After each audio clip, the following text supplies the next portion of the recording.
I'm going to be telling you guys about one of my worst days. So it started off in Dallas, Texas. I was at the airport, and I was finally going home after 2 weeks, and I couldn't be more excited. So I had been traveling with my friend Kyle, who's about 6'7", and a little bit about him, he has epilepsy, which is a seizure disorder. But everything had gone well so far. So we were starting to board the plane, and we're one of the first to board since he has epilepsy. They let him board first. So once we get into our seats, he kind of has like an inner seat, kind of crammed, and I have kind of like the middle seat, and we're kind of warm in there, and it's muggy, and we're just like, okay, we'll just kind of ride it out, you know? So as the plane starts filling up and everyone starts sitting down, I start kind of hearing this like heavy breathing coming from next to me, kind of like he couldn't grasp air, and I kind of turned to him. I'm like, "Are you okay?" And he's like, "No, I'm not okay. I need my medicine." So I start kind of like shuffling through our bags, like trying to pull out his medicine, and I finally get it to him, and he starts kind of panicking more. He's like, I can't do this, and I'm just like, okay. So I take like 1 second, I'm trying to like figure out what to do, and I just get up and I start grabbing all the bags, and I'm just kind of trying to walk out with like 4 bags, just stumbling through the rows, and I'm trying to get him out. Finally, a flight attendant sees us and starts helping me with the bags, and we get him out.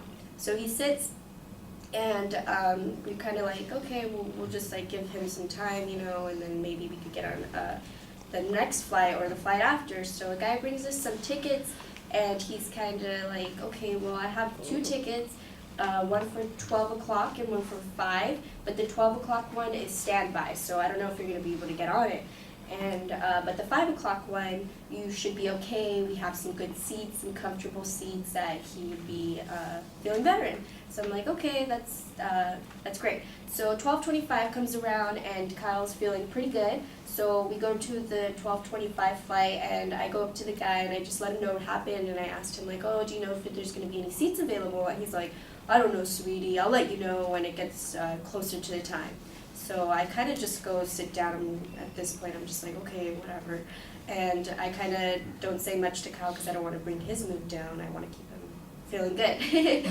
And so once that plane starts going and everyone's getting on it, the guy never calls us, so the plane leaves, and we're just like, all right, whatever. We'll just go to the 5 o'clock one, and we'll see how that one's going.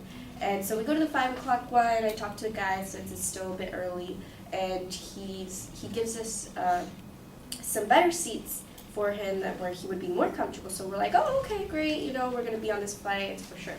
And we eat, and then now it comes 5 o'clock, and it's about time to go, and we're about ready to board.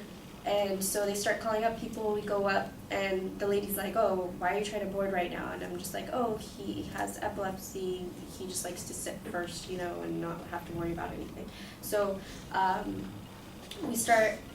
she starts looking at us, and she's just like, well, if you have epilepsy, you can't have these seats. And we're kind of like, why? And she's like, well, you just can't have these seats. He can't sit there. And she doesn't really explain to us much, and she just takes our plane tickets. And at this point, I'm just like, really? Like, I just want to go home. And I'm so frustrated that I just start crying.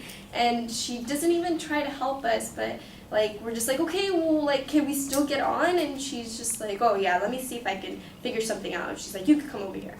So we go follow her, and she gets us tickets, and we're like, all right, whatever, this is fine. We're going home.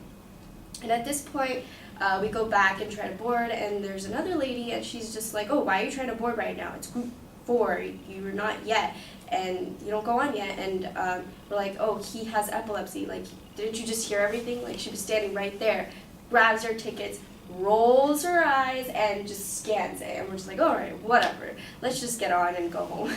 So we get onto the plane, and at this point, we're just so angry that we're just like going back and forth and talking about all that happened. And by the time like we land, we don't even notice where the time goes by because we're so angry. So although it was like a rough trip and we couldn't get home, I guess you could say it was a good distraction for him because he didn't end up thinking about what happened earlier, and he felt fine the whole time. And finally home.